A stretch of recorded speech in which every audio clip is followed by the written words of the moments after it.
আসসালামু আলাইকুম এভরিওয়ান। আজকে আমরা আমের ঝুরি আচার বানাবো। তার জন্য আম লাগবে। আমগুলো আমি ছিলে গ্রেটারের সাহায্যে গ্রেট করে নিব।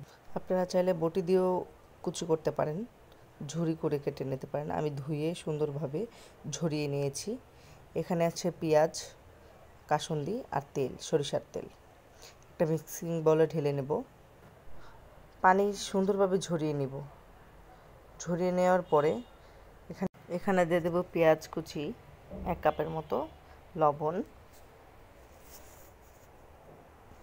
এই আচারে পেঁয়াজটা দেয়। এখানে দেবো মরিচের গুঁড়া, দিয়ে দেবো হলুদের গুঁড়া, কাসুন্দি দিয়ে দেবো। আপনারা চাইলে সরিষা বাটাও দিতে পারেন, আমার কাসুন্দি দিলে খুব ভালো লাগে। মিক্স করে নেব হাত দিয়ে। তেল দিয়ে দিয়েছিলাম। একটা ছড়ানো পাত্রে আমি ঢেলে দেব।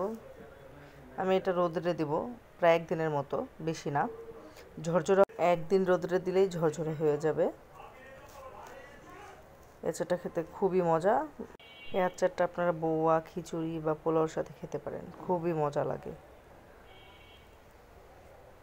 আমি এখন একটা কড়াই বসিয়ে কড়াইতে তেল দিয়ে দিব, গরম করে নেব। 5 ফোড়ন গুঁড়ো, এগুলো একসাথে সুন্দরভাবে আমি ভেজে নেব। কতক্ষণ একটু গরম হবে তেল, সুন্দর করে জাল দিয়ে একদম গরম করে নেব।